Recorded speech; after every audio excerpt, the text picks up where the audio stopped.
The Galactic Defense Academy on Proxima Station represented the pinnacle of interspecies military cooperation. Assuming you found the idea of cramming 47 different warrior cultures into one training facility remotely sensible, the station itself hung in the void like a metallic tumor, bristling with defense grids and docking bays, each one designed to accommodate species ranging from the microscopic Zephyrians to the building-sized Gornaks. It was, by all accounts, a marvel of engineering and a testament to galactic unity. It was also, coincidentally, the most expensive psychiatric ward in known space, though the administrators preferred not to advertise that particular detail. Drill Sergeant Kex'tharn of the Rexian Empire stood at attention on the primary training deck, his 6 arms crossed in what could generously be called a display of barely contained homicidal patience. At 8 feet tall, covered in chitinous armor that had seen actual combat, and possessing compound eyes that could track 17 different targets simultaneously, he represented everything the Academy hoped to instill in its recruits: discipline, lethality, an impressive ability to intimidate subordinates without technically violating the Geneva Conventions of 12 different star systems. His current batch of recruits, however, tested even his legendary tolerance for stupidity. The Altarian twins, Flux and Helix, communicated through bioluminescent patterns that unfortunately resembled a disco having a seizure. The Gornaks, massive and slow-thinking, had already accidentally demolished 2 training facilities by sneezing. The crystalline Zerians made beautiful chiming sounds when they moved but shattered if you looked at them wrong, which made combat training somewhat challenging. And then there were the humans. The humans, fresh from their little blue marble of a homeworld, wide-eyed and disturbingly optimistic about their chances of survival in a galaxy that had been perfecting the art of warfare since before their species discovered fire. The Galactic Council had insisted on their inclusion, citing something about diverse perspectives and untapped potential, which everyone understood was diplomatic speak for "we need cannon fodder and Earth volunteers." The human in question stood 5th in line, barely reaching Kex'tharn's lowest set of shoulders. She possessed the standard human configuration, bipedal, symmetrical, and featuring that peculiar skin covering that seemed designed more for aesthetic purposes than actual protection. Her hair had been cropped short in accordance with military regulations, though it maintained that stubborn human tendency to stick up in random directions, as if her follicles were staging a small rebellion against authority. What struck Kex'tharn as particularly absurd was her complete lack of natural weaponry. No claws, no fangs, no venomous barbs, no ability to photosynthesize poison, nothing. Just soft pink skin, blunt teeth designed for processing vegetation, and fingers that looked like they'd be more at home picking berries than strangling enemies. The intelligence reports claimed humans were survivors, but looking at her, Kex'tharn suspected the reports had been written by someone with a cruel sense of humor. "Today," Kex'tharn announced, his voice carrying the authority of someone who had personally ended 3 separate rebellions and a minor trade dispute, "we test your reflexes under combat stress. In actual warfare, you will face situations where split-second decisions determine whether you return home a hero or in several convenient carrying containers." The assembled recruits shifted nervously. Well, most of them did. The Gornaks were still processing the first part of his sentence. The Zerians chimed anxiously, and the humans simply stood there with that maddening expression humans called a smile, as if she found the concept of imminent dismemberment somehow amusing. "The exercise is simple," Kex'tharn continued, producing a collection of training grenades from his equipment harness.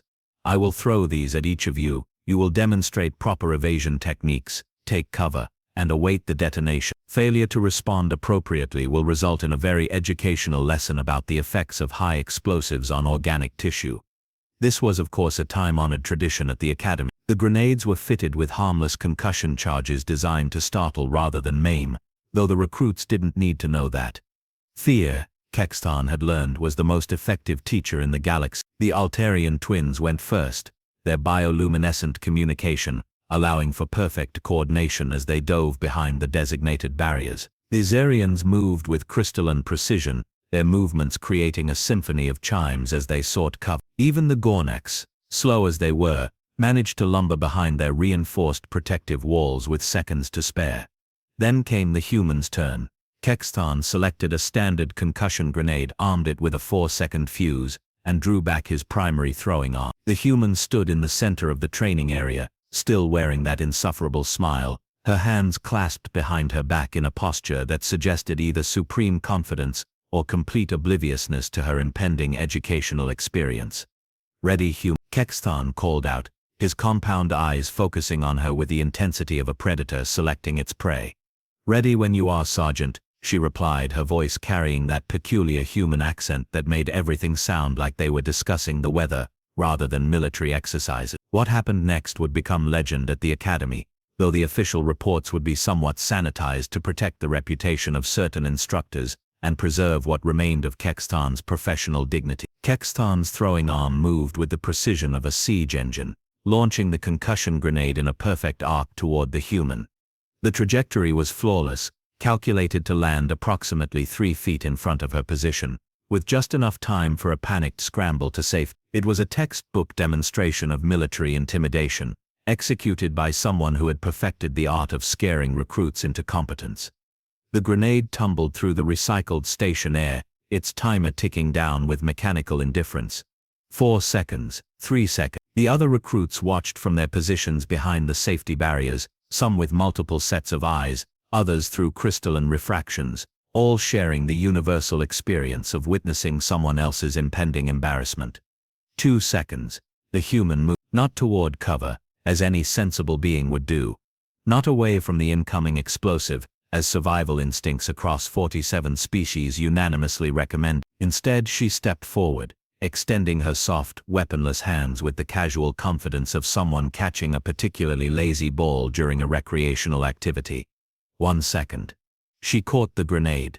Now, catching a live explosive device was not entirely unprecedented in academy training. The more advanced species occasionally demonstrated such reflexes, usually accompanied by immediate disposal procedures involving rapid relocation of said device to a safe distance. This was considered a mark of exceptional training and superior reflexes, worthy of commendation and possibly a small notation in one's permanent record. What the human did next violated several laws of military protocol, common sense, and what Kex'tharn had previously considered the basic survival instincts of carbon-based life forms. She looked down at the grenade, still ticking away its final second, then looked directly at Kex'tharn with those peculiar human eyes that seemed perpetually amused by the absurdities of existence. Her smile widened slightly, revealing those blunt omnivore teeth that seemed designed for processing agricultural products rather than intimidating enemies. "I think you dropped this, Sergeant," she said, her voice maintaining that conversational tone humans used for discussing weather patterns or lunch preferences.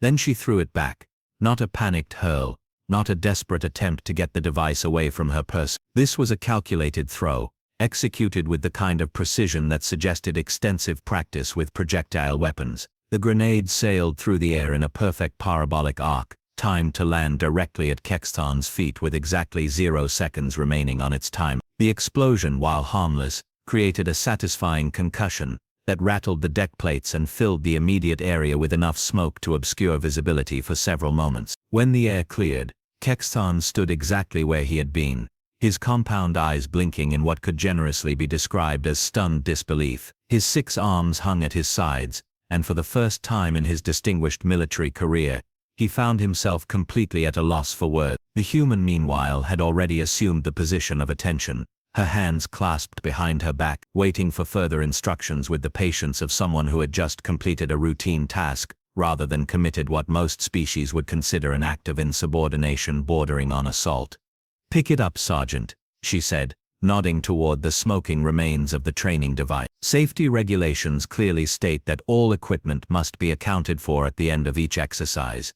The silence that followed was the kind of profound quiet that occurs when the fundamental assumptions of reality require immediate recalibration. The other recruits remained frozen behind their barriers, uncertain whether they had just witnessed the birth of a legend or the prelude to a spectacular disciplinary hearing. The Altarians had stopped their bioluminescent chatter entirely. The Xerians had ceased their musical chime. Even the Gornaks, slow as they were to process information, seemed to sense that something unprecedented just occurred. Kex'tharn's military training, refined over decades of combat and instruction, provided absolutely no guidance for this situation. The standard responses to insubordination seemed inadequate when the insubordination in question demonstrated superior reflexes, tactical awareness, and a disturbing comfort with explosive devices. His disciplinary protocols had no subsection covering what to do when a supposedly fragile species throws your own grenade back at you with interest. "Recruit," he began, his voice carrying only a fraction of its usual authority. "Did you demonstrate proper reflexes under combat stress?" she interrupted, maintaining that insufferable human smile. "Yes, Sergeant.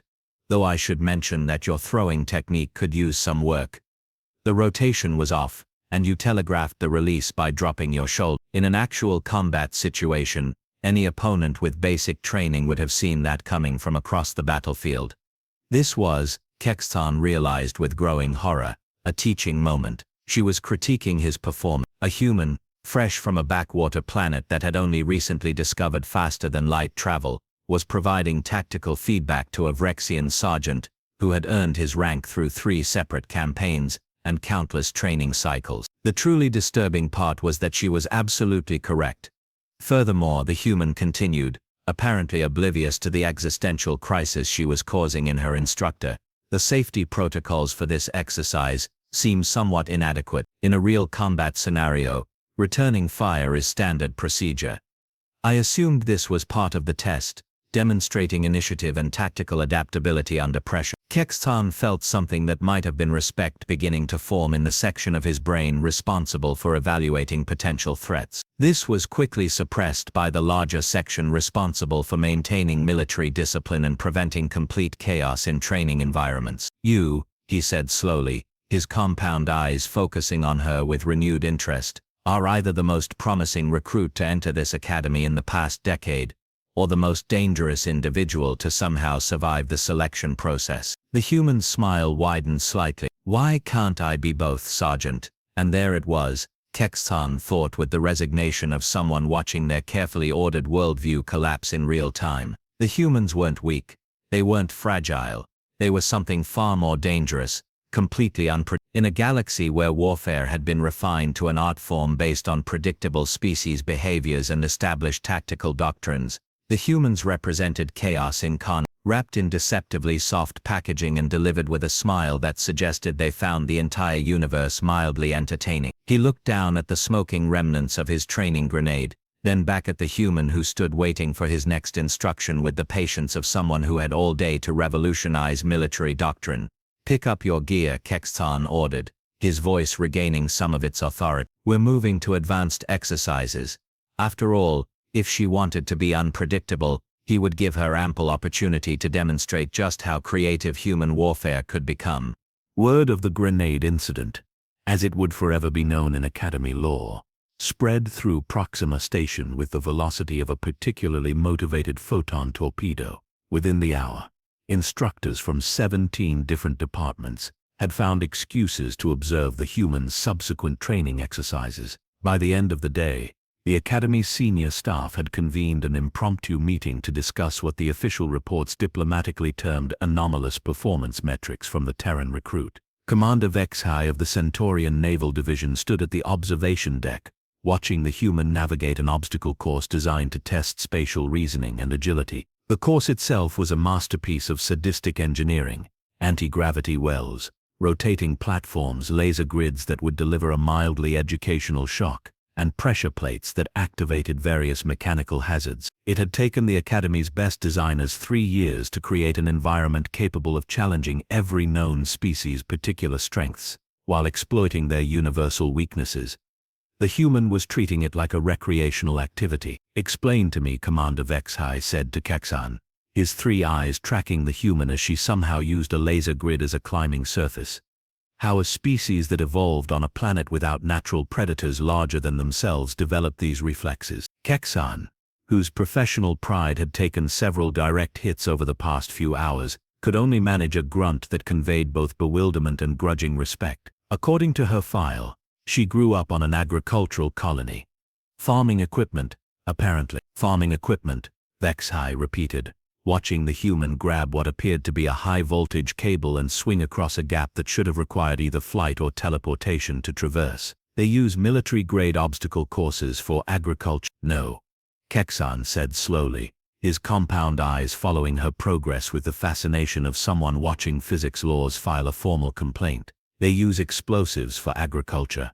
This revelation struck the assembled instructors with the force of an unexpected tactical revelation. The concept of using controlled explosions for food production was so alien to most galactic species that it hadn't occurred to anyone to include it in Earth's cultural assessment files. Most civilizations discovered agriculture as a peaceful alternative to hunting and gathering. Humans apparently had discovered agriculture as a way to make hunting and gathering more explosive.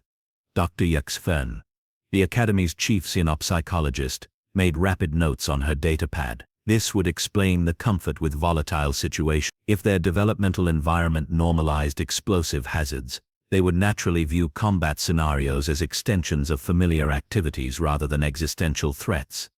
You're saying, Commander Kex'tharn observed, watching the human somehow reverse the polarity on a gravity well to launch herself toward the next platform, that we've been treating them as a fragile species when they're actually explosive specialists, who consider warfare a form of advanced gardening. The human, oblivious to the academic discussion surrounding her performance, had reached the course's final challenge, a combat simulation that required simultaneously tracking multiple targets while navigating environmental hazards. Most recruits took between 12 and 15 minutes to complete this section, assuming they completed it at all. The record, held by a Rexian Special Forces veteran, was 8 minutes and 37 seconds. She finished it in 4 minutes and 12 seconds, having apparently decided that the optimal solution involved using the environmental hazards as weapons against the simulated enemies rather than obstacles to be avoided. Sir, one of the junior instructors whispered to Kex'tharn, should we be concerned that she just weaponized a safety system? Kex'tharn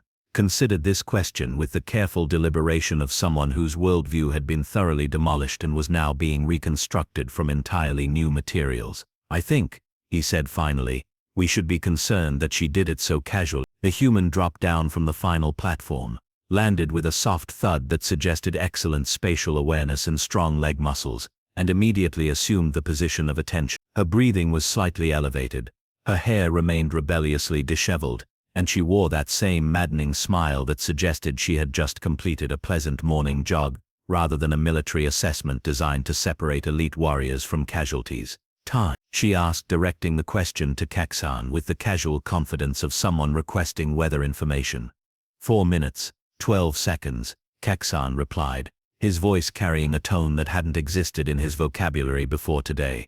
New Academy record. Excellent, she said, apparently unconcerned with the historical significance of her achievement. What's next?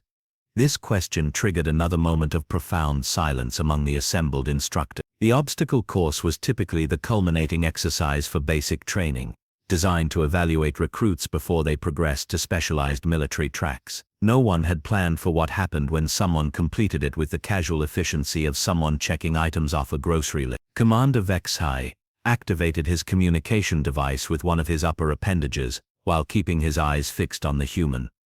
Academy Central, this is Commander Kex'tharn. I need the advanced combat simulators prepared for immediate use. Sir, came the response. Those simulators are reserved for graduate-level Special Forces candidates. Make an exception, Kex'tharn said, still watching the human, who had begun examining the obstacle course equipment with the interested attention of someone evaluating potential improvements to the design, and contact the Academy Council. We need to discuss curriculum modification. The implications were becoming clear to everyone present.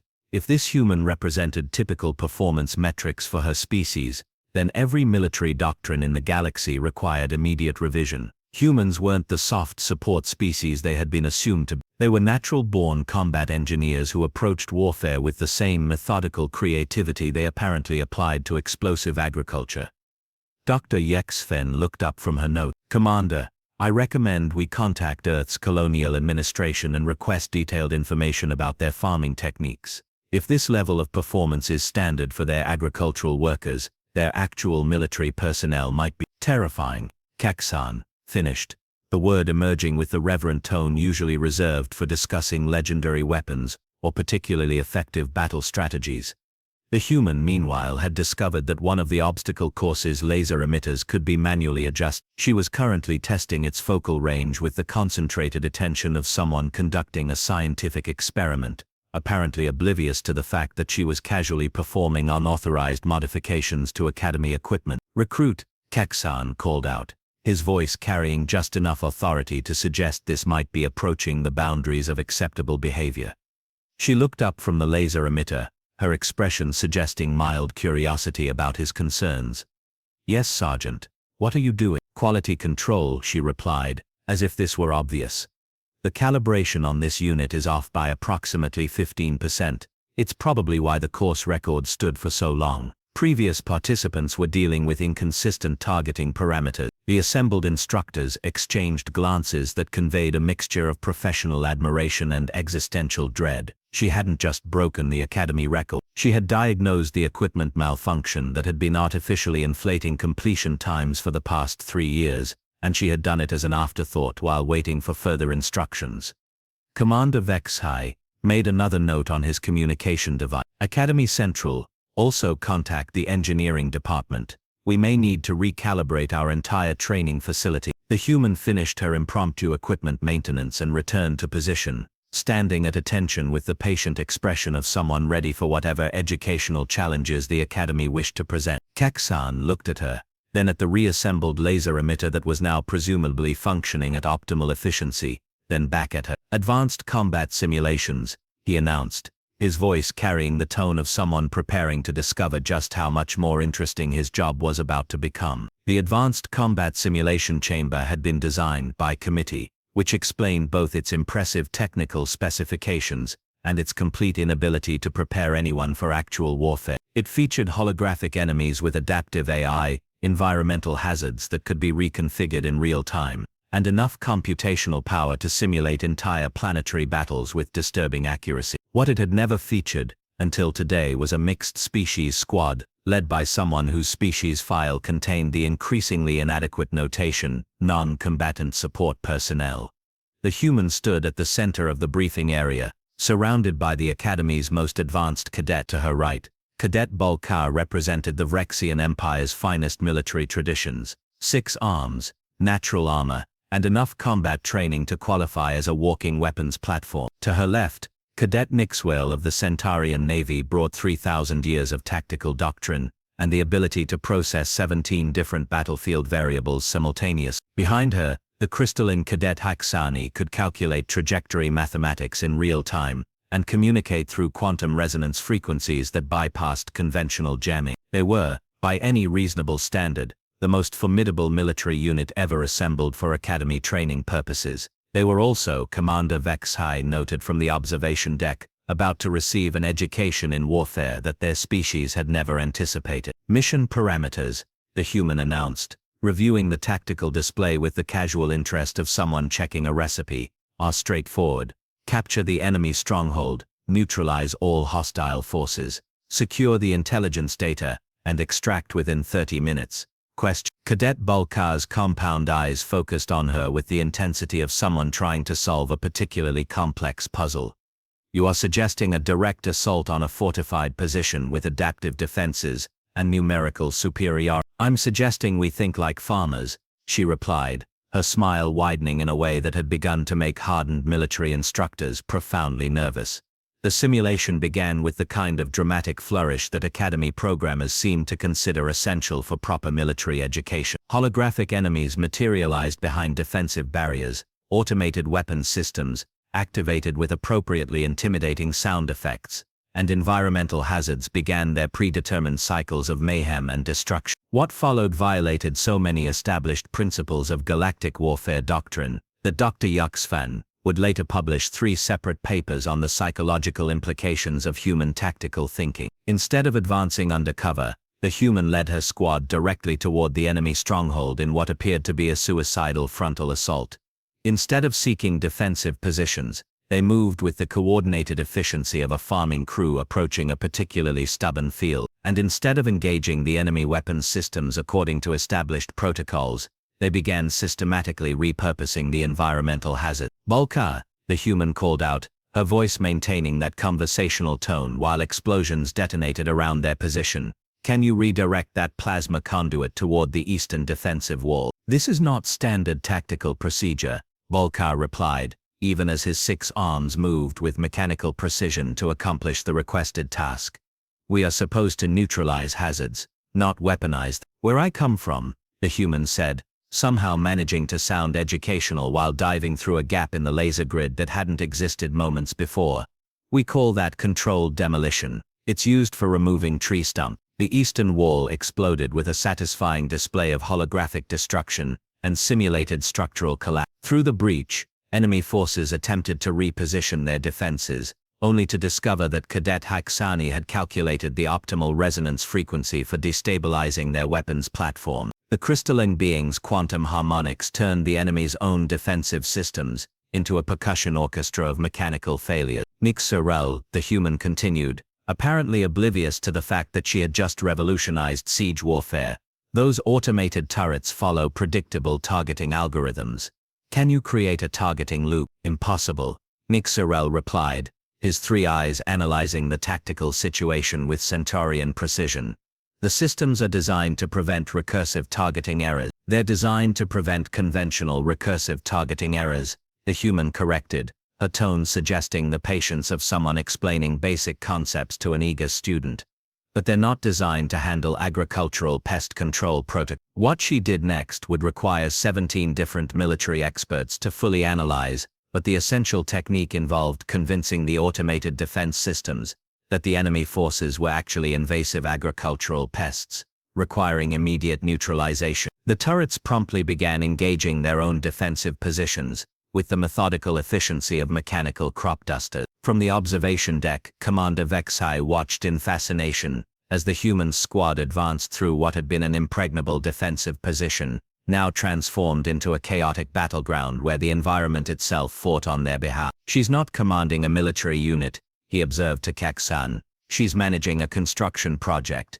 A demolition project, Kex'tharn corrected, watching his former student coordinate the final assault with the casual confidence of someone directing a barn raising. She's treating warfare like large-scale landscaping with explosive equipment. The simulation concluded when the human walked through the enemy stronghold's primary entrance, which no longer existed, due to what appeared to be a carefully orchestrated structural collapse that had somehow left the intelligence data completely intact. Her squad followed behind her, their weapons holstered, having successfully completed the mission, without firing a single shot at an actual enemy. Time, Commander Kex'tharn announced, his voice carrying the hollow tone of someone watching fundamental assumptions about reality undergo aggressive revision. 11 minutes, 43 seconds. The previous record had been 26 minutes and 18 seconds, achieved by a special forces unit that had sustained 40% casualties and required 3 separate equipment replacements. The human removed her training helmet and ran her fingers through her perpetually disheveled hair, apparently unaware that she had just redefined the tactical possibilities of mixed-species warfare. That was fun, she announced to her squad members, who stood in various states of professional bewilderment. We should do it again sometime. Cadet Bulkar's compound eyes blinked in what his species considered a display of profound respect. I have never seen warfare conducted with agricultural precision. Everything's farming if you think about it correctly, the human replied, that insufferable smile suggesting she found this observation perfectly reasonable. You identify the problems, apply the appropriate tools and harvest the result. The only difference is the scale of the equipment involved. From the observation deck, Kex'tharn watched his former student interact with her squad members, who were now treating her with the respectful attention typically reserved for legendary tacticians, or particularly effective natural disasters. Commander, he said to Kex'tharn, I recommend we contact Earth immediately. Why? Kex'tharn asked, though his tone suggested he suspected the answer would be both obvious and terrifying. Because, Kex'tharn replied, his voice carrying the weight of someone contemplating the tactical implications of an entire species that approached warfare like explosive agriculture. If she represents their farmers, I want to meet their soldiers before someone else does. 6 months later, the Academy's official records would note that requests for human squad leaders had increased by 3,000%, making them the most sought-after tactical consultants in known space. The grenade incident would be taught as required study in advanced tactical courses, though most instructors struggled to explain exactly why throwing explosives back at your drill sergeant constituted proper military protocol. The human herself would graduate with honors, though she would always maintain that the Academy's approach to warfare was unnecessarily complicated. After all, she would explain to anyone who asked, Most problems could be solved with the right tools, proper timing, and an appropriate amount of controlled explosions. As for Drill Sergeant Kex'tharn, he would spend the rest of his career telling recruits about the day a human taught him that the most dangerous warriors in the galaxy were the ones who approached warfare with a smile and the unshakable confidence of someone who had spent their childhood making rocks go away very loudly. The grenade, incidentally, was never recovered. It remained in the Academy's archives as a reminder that sometimes the most effective military tactic is simply knowing when to throw things back.